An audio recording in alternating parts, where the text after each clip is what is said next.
Thank you very much, Mudassar, and also Professor Kumaraswamy for having me and allowing me to join with you guys today and to talk about the book. I really appreciate the opportunity to do that, and I mean I also recognize that unfortunately, being a Routledge publication, it's being a hardback. It's not necessarily conducive for individual purchases, being as expensive as it is. So I mean, if you can persuade your institution to get hold of a copy, I'd really appreciate it. While you're waiting for that, of course, I could also flag up as well that there are a couple. I've written a few pieces which sort of summarize the essence of the book as well, which you can find online. I've written a couple of short pieces both for the Middle East Eye as well as a commentary for the Royal United Services Institute, RUSI, in London. And also earlier this month I wrote a piece for the War on the Rocks website, which summarizes some of the points in it and then tries to go a little bit further. Because there's something I think that's interesting that's coming out of the current debate and discussion amongst Chinese scholars who focus on the Middle East about what is China's role moving forward in conflict. Because a lot of what I talk about in the book takes us up to the present, but I think there is actually a discussion going on which sort of says that will take the conversation further, and it's only touched upon in the book. One other thing, just quickly, Mudassar, how many minutes do you want me to speak? Because I don't want to be sort of being too long. You can. Your mic is off. Yes, you can speak for around 20 to 25 minutes. Then we can have a discussion for around 30-35 minutes. Fine. Okay, no problem. So I should have flagged that up earlier. But yes, I mean, it should only take me about 15 to 20 minutes to just summarize very briefly. I mean, just give you sort of a sense of why I wrote this book. I think there's been a lot of interest, in China and the Middle East over the last decade or so, and a lot of that has been stimulated, obviously, by sort of the emergence of and the launch of the Belt and Road Initiative. But one thing that I found somewhat frustrating is that the focus on Belt and Road, a lot of the analysis, or at least in the early stages when I started looking at this kind of thing about 6 or 7 years ago, was that it tended to look at China in a very sort of contemporary way. It didn't really sort of see China as having much of a history, in the region. And that's actually what the book was about. It's about sort of, returning to what China had done in the past and what it had done in the past, how that might explain what's currently happening and talk about things into the future. So in a sense, it was more of a sort of, where are we today with China? And also, it wanted to move away from just talking about, sort of economic and commercial relations, which is what a lot of the Belt and Road Initiative talk has been about. So, I latched on conflict because, of course, that's been sort of, a key, point that in the Middle East, whether it's been under periods of relative stability, whether that was sort of under during the Cold War or the current, more emerging multipolar environment that we've been seeing in the last decade or so. And so really what I wanted to talk about was China as a historical actor in the Middle East. And so and if you look at that, you start to see that China didn't just arrive recently. China's presence in the Middle East actually dates back to the 1950s. But its relationship towards the region and its relationship towards the actors that make up the region and conflict there has shifted over time. Now, trying to make sense of that, I used a number of different sort of frameworks. I employed the idea of in some of the critical peace scholarship that emphasizes a difference between sort of positive versus negative peace. Basically, the idea that conflict is not just about about physical actual manifestation of violence. Certainly negative peace is often used as is that sort of catchphrase of just taking of the non-existence of war, of violence. But positive peace is actually something more substantial. It involves peace building, sort of development efforts that go beyond just humanitarian assistance to trying to actually find solutions for the grievances and the causes of the conflict in the first place. So I was interested in that as a sort of a framework, but also interested in some of the international relations literature, which talks about states' relationships with other states. And admittedly, I am limiting myself primarily to state-to-state relations here. Broadly, of course, there are sort of three different ways that states can interact with each other. this, either as a sort of supporter of the international system, or as a spoiler of the international system, or as a shirker. And I took these, sort of very nice alliterative terms, from Randall Schweller in his own book of 2014, in which he distinguishes between these different approaches. Of course, you could also be a little bit more analytical if you wanted to, and distinguish between sort of, balancing versus bandwagoning versus neutrality. But I think the essence is captured in this idea that you can cooperate, or you can confront, or you and challenge, or you can choose to opt out and to step back. And I think what's interesting in the case of these three different approaches is that we see China adopting all three of these, but at different times. So if we look actually, and I think a lot of the debate and discussion that takes place today is about China wanting to avoid becoming involved in conflict. So if you think about, the sort of the deep, I guess the main cleavage, the regional cleavage that exists between the Saudis on one hand and Iran on the other, I mean, it's fairly clear which side of the fence, the United States as the regional hegemon sits there, but for the Chinese, they have actually tried to avoid getting involved in that conflict. They've tried to straddle both sides. They tried to be, to create good relations with both sides while avoiding getting involved in any of the conflict between the two sides. And that's a term that, a lot of the people working in international relations call hedging. And there is of course a question as to how far can hedging go in the future, but we'll come to that towards the end.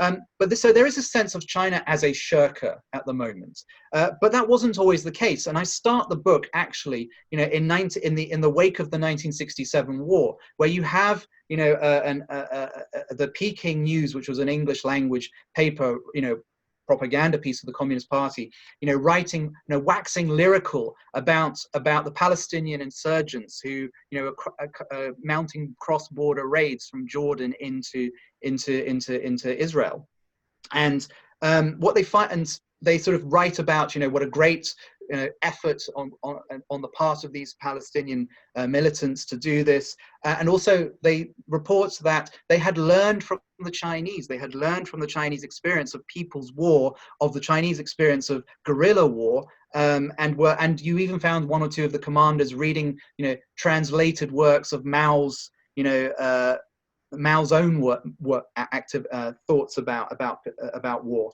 So there was this sense in 1967 of the Chinese being very enthusiastic about what was going on, in that respect, which stands in marked contrast with today, which is that, they say we support the Oslo process, we support, the idea of negotiations and a Palestinian state. It's a very different language. So if I sort of go back to sort of China's, initial entry into the Middle East, it was back in the 1950s. After sort of, China had settled itself, both internally as well as regionally after the Korean War, you had, sort of the Bandung Conference, which was the moment at which sort of the global South, the developing world, starts to sort of try to build bonds that sort of, exclude the superpowers like the United States and the Soviet Union. And in that period, the Chinese find their way, into the Middle East. They do find a bit of a problem because, of course, initially, the Soviet Union is the senior communist party, the senior communist partner for most in the region, and so the Chinese are sort of the junior partner. So if there's going to be any kind of relations, it's going to be primarily with the Soviet Union. So what the Chinese really do is they're looking for, those little gaps, as it were. And so they actually establish relations with, national liberation movements, initially in Algeria, and they supported the Algerian War of Independence, and subsequently with the PLO, with the Palestinians. And into the 1960s, they move into a much more, active support for these movements. They provide, small arms and financing to, the Dafaris, which is basically a bunch of, Gulf separatists, sort of in the Oman region. They provided assistance to the Eritrean liberation movement in its struggle against the Ethiopians. It backed the Palestinians. And all of this was going on, especially in the latter part of the 1960s, which is in marked contrast with what we think about when it comes to China today. By contrast, what we see from about 1970 onwards is a shift, and this actually sort of this predates Mao's death. A lot of this is down to, potentially some changes. It's down partly to some of the changes that are happening within China. There is the end of the Cultural Revolution. There is the end of, sort of the radical, fervor associated with that. And meanwhile, within the region, a realization that they need to establish relations with some of these states, that supporting these insurgent groups is going to be problematic if they want to have a more stable bilateral formal relationship with some of these states. If we think about the Gulf as well, this is a period where Britain is withdrawing its own presence in the Gulf, and where a state like Iran has some influence. And so at that point, actually, the Chinese established diplomatic relations with the Iranians, actually then under the Shah.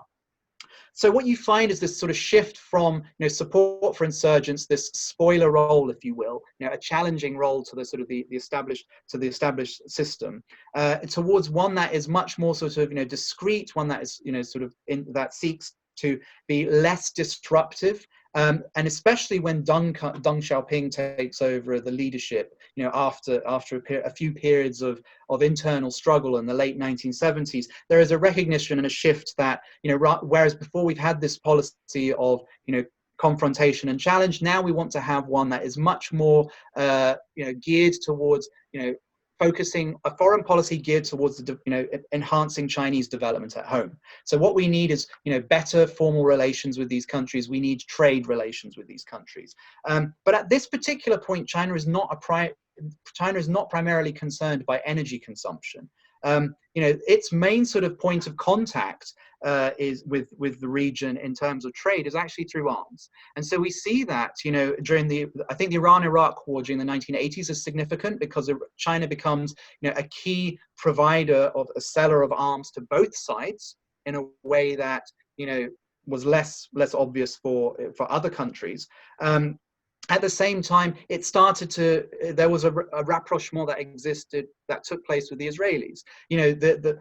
Although diplomatic relations with Israel were established in the early 1990s, during the course of the 1980s, there was this, initial clandestine arms trade, primarily motivated by, the Chinese needing to upgrade their Soviet era military equipment, which they did not have access to because they were in an awkward situation with the Soviets, but the Israelis had it because they had captured a lot of this equipment on the battlefield in '67. So the arms trade was an important, sort of entry point in for, Chinese relations in the region, during the 1980s, including with Saudi Arabia, the sale of certain kinds of missiles to Saudi Arabia that the Americans wouldn't do. From the 1990s, of course, we have a much more, sort of energy-oriented policy that, from 1993, China becomes a net energy importer. And so suddenly, oil and gas from the Gulf becomes increasingly important, as well as from Iran. So keeping all of this in mind, this means that when you come in the 1990s, you find the Chinese are quite equivocal when it comes to, the Gulf crisis of 1990, when Iraq invades Kuwait. The Chinese are not enthusiastic by the prospect of a war, but neither are they going to, concede that that Iraq is in a position to occupy Kuwait. Ideally, they would see solution by dialogue. In the end, of course, this doesn't happen. And of course, subsequently with the war in 2003, the Chinese take a step away from that. They're not thrilled by it, but neither do they confront the Americans in the same way that the French and the Russians threatened to use their veto in the Security Council. The Chinese stay apart from this. And yet what's interesting is that post-2003 with Iraq, we actually see, although the Americans, were the occupy the country, it's actually the Chinese that step in and suddenly finds all of these contracts available to sort of help develop and redevelop the energy infrastructure and other infrastructure in that country. So there was actually quite a neatly sort of pointed article that was published a few years after, which asked the question, did China actually win the Iraq War in 2003? Part of this was, I think helped by the fact that the Chinese had sort of taken this distance from, becoming involved in the conflict that had been associated with Iraq there. Of course, things become more problematic if we think over the last decade. When the uprisings began, in Tunisia, Egypt, and Libya, China's immediate reaction was, this is worrying, this is problematic, we're worried that that this might actually encourage, similar interest and motivation in the homeland, and whether it's in places like Shanghai or Hong Kong, or even in places like Xinjiang.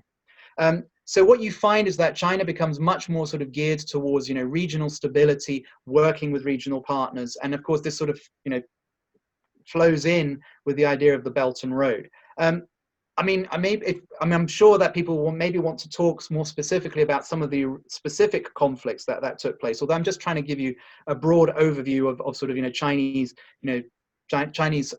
positions in relation to all of this.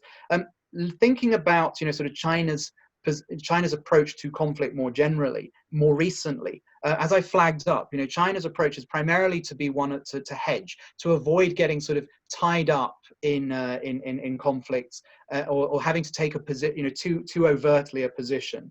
Of course, that is more problematic when it comes into a position where it has, significant interests and investments already present. And in this respect, I think looking at what's happened in relation to the JCPOA and the Iran nuclear deal, I think is quite relevant here. So the Chinese, the Europeans and the Americans obviously have very little influence or leverage over the Iranians, but the Chinese do, partly because the Chinese have invested significantly in that country, and also because, China is an important destination for Iranian oil, whether it is, legal or, over the last year or so, clandestine. What is interesting about the Chinese approach there is that they would not want to get involved in sort of the differences and disputes either between the Saudis and the Iranians, or the Americans and the Iranians, but they had to, simply because of their interest there. And what you find is that they actually took an approach which was to become a mediator, not a sort of a intense, pulling people around the table and refusing to, and locking the door and not letting people out until they've agreed, but more trying to find points of mutual overlap and trying to push the Iranians towards the West, and while pushing back on too overtly or too confrontational a stance from the West. And that's actually sort of something that they've not done just in the case of Iran. In the book, I actually go back and look at what happened in Sudan, especially in the wake of the Darfur crisis in 2003, 2004. There you had the Chinese playing a similar role as a mediator between, the then government of Omar Bashir on the one side and the West on the other. And part of the reason that the Chinese got involved in that Sudanese mediation was because they had invested significantly in the country in the late 1990s. So, it was in Chinese interests to sort of protect those investments. It didn't want to get too involved, but it had to. It was forced to. And that's actually sort of an interesting point to make about Belt and Road, because often we look at Belt and Road as, sort of China avoiding, becoming involved in confrontation and conflict. But the fact is that, if companies, Chinese companies, even if they are mostly state companies, are going to invest, that is putting down some risk, and they are going to want to see some degree of security there. That will mean that in some respects, China will be drawn into some of these, conflict zones, whether it wants to or not. Now, flip side to that, of course, is that it's not necessarily the case that Chinese, investment and interests are going to be uniform in the Middle East. That's certainly not the case. And we've already seen that with, most countries that are either in Central Asia, South Asia, or in the Middle East have shown an interest in the Belt and Road. They've signed up to the idea of the Belt and Road. But that doesn't necessarily mean that Chinese investment, that money is going to follow the flag. And I think the classic example here is in Syria. We're now at a point where, the war seems to be coming to an end, and it's coming to an end in Assad's favor. So now the debate is shifting towards, what about reconstruction? It's going to be very difficult to see funding coming from the West, with Assad currently in power.